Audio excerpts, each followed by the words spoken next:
حبیبا هر سن بزړه صبرېږي، هر ګناه نه منع کېدی شم، خدا الله حبیبا بس زنا نه نشم منع کېدی، زنا نشم پرېښودی. د دواړو جهانو سردار ډاکټر و ډاکټر څنګه خونه کوي څنګه جواب ورکوي. زه هم کو دې ته موږ د خپل ګریوان کې سوچ وکړو چې نبی علیه السلام دې څنګه پوهي چېرته به د زنا خیال پیدا نشي. نبی کریم صلی الله علیه وسلم ځان ته مخاطب کړو، وی ته دا خوښی چې ستا د مور سره بدکاري وشي؟ وی نه، زما د مور سره بدکاري دا نه کوم. ته دا برداشت کولی شي چې ستا د خور سره زنا وشي؟ نه نه نه. ته دا برداشت کولی شي چې ستا د لور سره زنا وشي؟ وی نه. نبی علیه السلام ورته فرمایي دا ته چې د کبې زنا اجازت غواړې، وایي چې زه نشم صبرېدی. ته چې زنا کوي دا به د چا خور نه وي، دا به د چا لور نه وي، دا به د چا مور نه وي.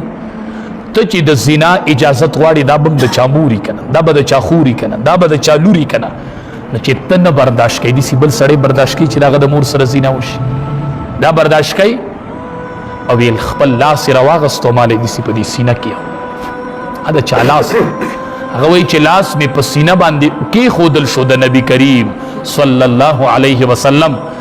وی ما د لاس یخوالی په اقا ټیم ما ته دنده راورسېد، ما مخصوصوله چې یخوالی راغی. وی د هغې ورځې نه والا زما چې څومره مرګ ژوند و د مرګه پورې بیا زما په زړه کې د زنا اراده هم نه وه راغلې چې زنا څه ته وایي. داسې روحنمایي راله وکړله او داسې ډاکټر و، داسې اصلاح یې راله وکړله، داسې استاذ ناست، داسې استاذ ما له ښوونه راکړله او داسې استاذ زما روحنمایي وکړله. علما وایي امام شافعی رحمت الله علیه وی زنا قرض دی، زنا قرض دی. خدا ځان سره ټکا پکا ویلی کوي، یاد ای کوي چې زنا قرض دی او دا قرض بستا د کوره پوره کیږي.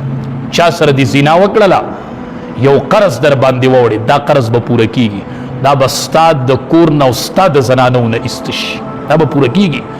اگر چې ستا په بنګله خو دې لس چوکیداران ولاړي، اگر چې ستا په کور دې 20 خادمان ولاړي، خدا یو قرض تا ته پاتې دی او دا قرض به یو ورځ ستا نه وځي. ته وایي ما په کور 10 چوکیداران ودرولي دي، زه هم د دغې چوکیدار نه به ستا په کور کې زنا کېږي. دا یاد ساته، یاد. زنا یو قرض دی، قرض.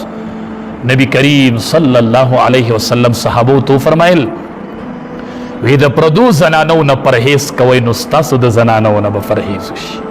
پردي خور لور ته په غلط نظر مګوره، ستا خور مور ته به څوک نظر نه کوي. ښه د پردو زنانو نه خپلې سترګې کنټرول کو، زمونږ د زنانو نه به سترګې کنټرول شي. د بل د مور خور حیا ساتل، دا د خپلې مور خور حیا ساتل.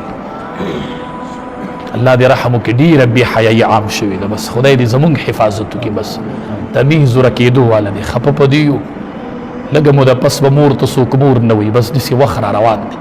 که خور ته خور وي ما له نوم بدل که نوم د دې موبایل له لاسه چې کوم نقصانونه رالل او خصوصا په ټیک ټاک باندې تاسو به یې نه، زه خو چېرته ګورم هم نه ټیک ټاک، ښه د یو د بل سره یې وینم، پته راته هم نه لګي، ګورم یې هم نه په چل پوهېږم.